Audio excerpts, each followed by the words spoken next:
స్త్రీలు ఎక్కడ గౌరవించబడతారో దేవతలు అక్కడ పూజించబడతారు అని మన భారతదేశ సంస్కృతి చెప్తుంది. అమరావతి దేవతల రాజధాని అని సగర్వంగా డమ్కీలు కొట్టుకునే చంద్రబాబు నాయుడు గారు ఇవాళ దేవతల లాంటి మహిళల గురించి ఏబిఎన్ రాధాకృష్ణ చేసిన అసభ్యకరమైన వ్యాఖ్యలు మీకు వినిపించలేదా? భువనేశ్వర్ గారిని ఎవరో ఏదో ఒక మనిషి అన్నారని చెప్పేసి ప్రెస్ మీట్లు పెట్టి ముసలి కన్నీరు కార్చారే, ఇవాళ ఇంతమంది వైఎస్ఆర్సీపీ మహిళల గురించి ఏబిఎన్ రాధాకృష్ణ గారు చేసిన నీచపు మాటలు మీరు ఎందుకు ఖండించలేదు? వయసు రీత్యా చెవుడు ఏమన్నా వచ్చిందా మీకు? మా అమ్మని అనేశారు అని చెప్పి ఎంతో బాధపడిపోయారు కదా మీడియా ముందు లోకేష్ గారు. ఇవాళ ఎంతోమంది తల్లుల గురించి ఏబిఎన్ రాధాకృష్ణ గారు మాట్లాడిన నీచపు మాటలు మరి మీకు ఇవాళ వినసొంపుగా ఉన్నాయా? దానికి ఆ మాటల్ని ఖండించడానికి మీకు మాట మూగపోయిందా? మహిళల ఆత్మగౌరవానికి నేను హామీ అనుకుంటా ముందుకొచ్చారు మన సనాతని ఎలక్షన్స్ అప్పుడు.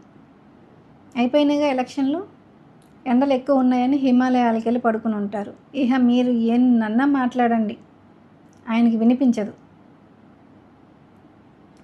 ఏబిఎన్ రాధాకృష్ణ గారు చేసిన వ్యాఖ్యలు మహిళల ఆత్మగౌరవాన్ని హత్య చేసేలా ఉన్నాయండి.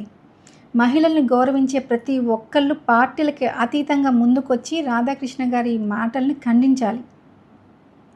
మన షర్మిలక్క ఉంది, ఏమైపోయిందో ఏంటో ఇన్ని మాటలు మాట్లాడుతుంటే మహిళలకి సమర్థించాలి కదా. మహిళల తరపున ముందుకొచ్చి నిమ్మకి నీరెట్టినట్టుగా చోద్యం చూస్తుంది. ఆవిడికి ఆంధ్ర రాష్ట్ర సమస్యలతో కానీ మహిళల ఆత్మగౌరవంతో కానీ ఆమెకి సంబంధం లేదు. ఆమె ఆస్తుల గోల ఆమెదే. ఇంకొక మహిళా హోమ్ మినిస్టర్ మన కర్మ కొద్దీ చెప్పుకోవటానికి కూడా సిగ్గు. హోమ్ మినిస్టర్ అనిత గారు, ఆవిడ మరీ విడ్డూరంగా ఏబిఎన్ రాధాకృష్ణ గారి వ్యాఖ్యల్ని ఖండించకపోగా సమర్థిస్తున్నారు. ఆడవాళ్ళే శత్రువు అనేది హోమ్ మినిస్టర్ అనిత గారు లాంటి వ్యక్తులు ఆడవాళ్ళు ఉండుంటారు గతంలో చరిత్రలో. వాళ్ళని చూసి ఈ సామెత పెట్టినట్లున్నారు. సీత కన్నీరు, రావణుడి వధ జరిగింది, ద్రౌపదికి జరిగిన అవమానం ఒక కురుక్షేత్రమే జరిగింది.